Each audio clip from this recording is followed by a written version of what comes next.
Perfecto. Bueno, entonces, con respecto, estábamos hablando de la primera impresión del paciente.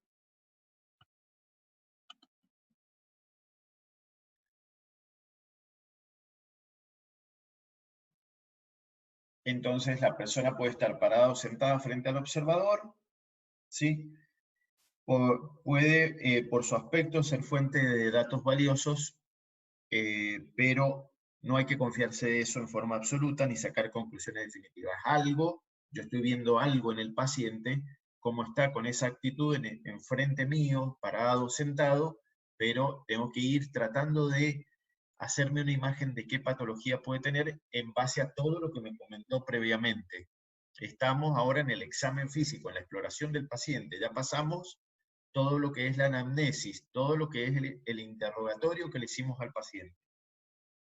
Entonces, en actitud de pie, por ejemplo, en estado de salud, yo puedo darme cuenta que una persona está embarazada, por ejemplo, ¿ah?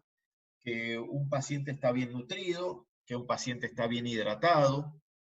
Puedo pensar que puedo darme cuenta que,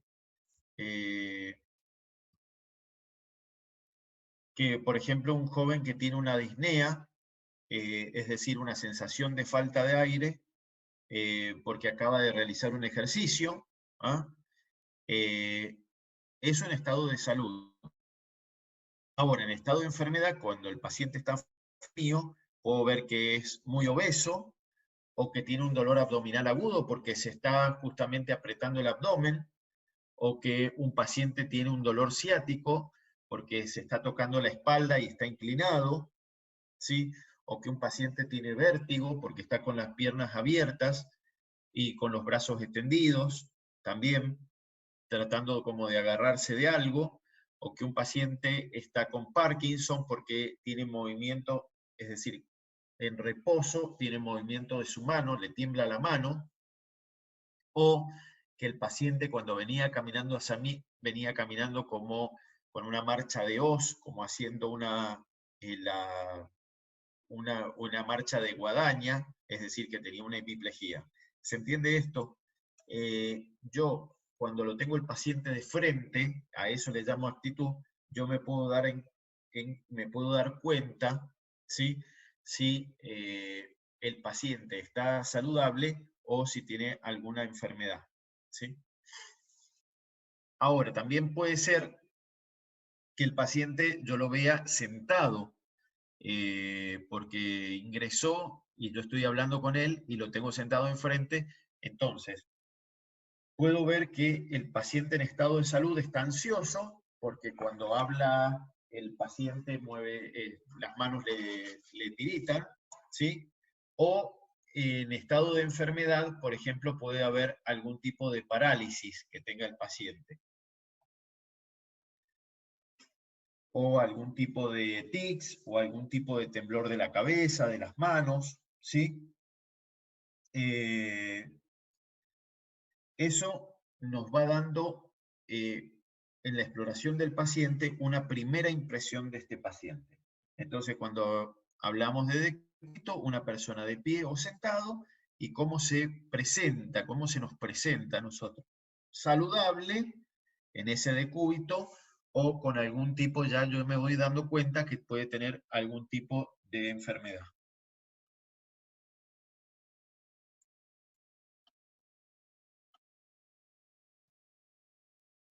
Bueno, luego de hablar de la actitud, vamos a hablar del decúbito.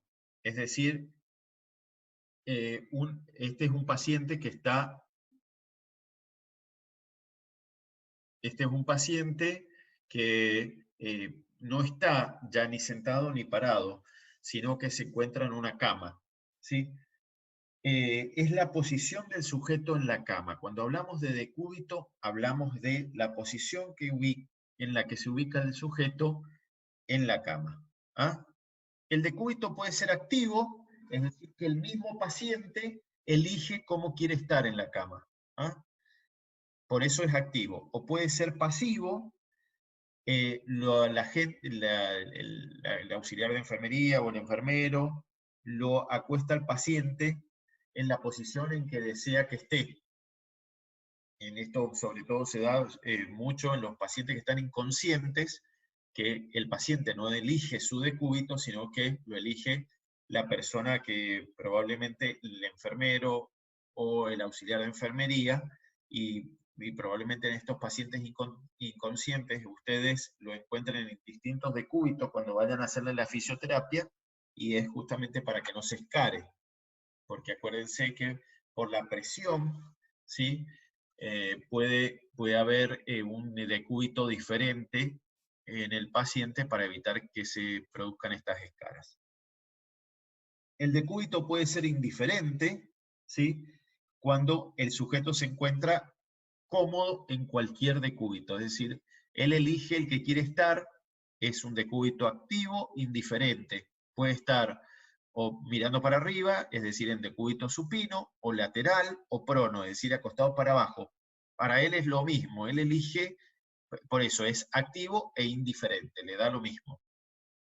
O puede ser obligado, el paciente adopta por necesidad un decúbito porque, por ejemplo, le disminuye el dolor estando de ese lado, porque le mejora la respiración, o porque tiene directamente un impedimento, como podría ser una parálisis, que hace que el paciente tenga que sí o sí estar en esa posición.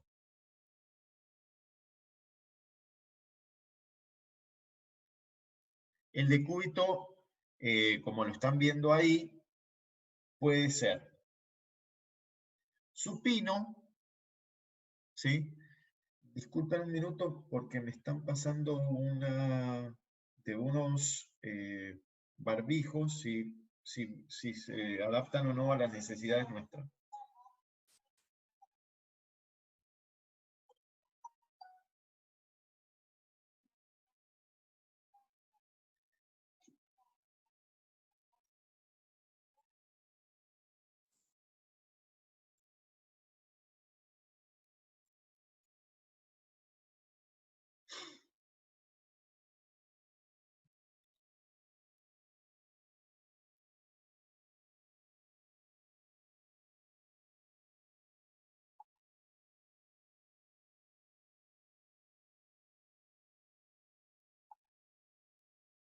Bien, al momento, miren, les comento algo que es importante. La Organización Mundial de la Salud ha pedido que todos los que salen de la casa tienen que utilizar barbijo.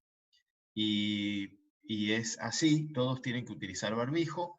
Si no lo pueden comprar porque no hay en el mercado, el barbijo tiene 4 horas de uso, el barbijo común, ese quirúrgico, ese sirve, ese barbijo, tiene 4 horas de uso porque después se humedece y el barbijo pierde sus propiedades, entonces deberían cambiarlo. Lo pueden confeccionar, hay varios modelos, lo pueden hacer con doble capa de servilleta intermedio de una tela, lo pueden hacer con el barbijo, con un filtro, lo pueden hacer con la tela del pañal, de distintas maneras, pero siempre recuerden, para salir de la casa deben utilizar barbijo, y sobre todo el cuidado de las manos, ¿ah?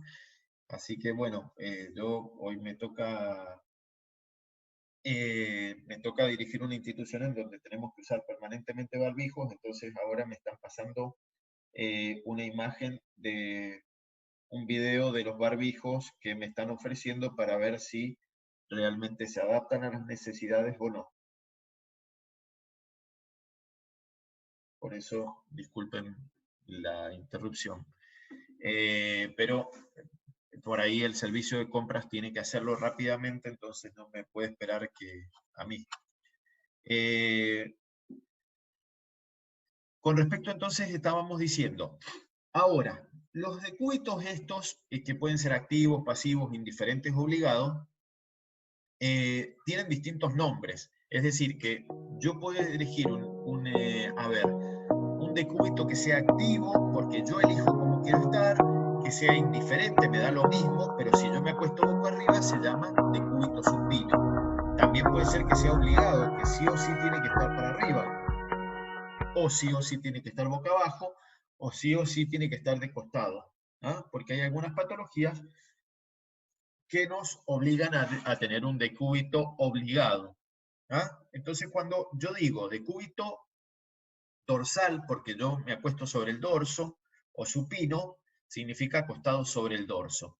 Cuando yo digo decúbito ventral o decúbito prono, es cuando me tengo que acostar sobre el abdomen y el pecho.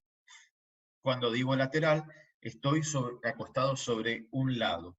O decúbito sentado, o semisentado, u ortopneico. Acá la diapositiva ha tapado justamente el decúbito, que, a ver si lo pudiera corregir. Bueno, va a estar complicado. El decúbito sentado, en posición de sentado, que se ve arriba, o también semisentado u ortopneico.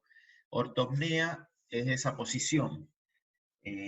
Hoy por hoy, por ejemplo, para esta patología, para coronavirus, entre lo que se está estudiando es que el decúbito ortopneico favorece la aparición de síntomas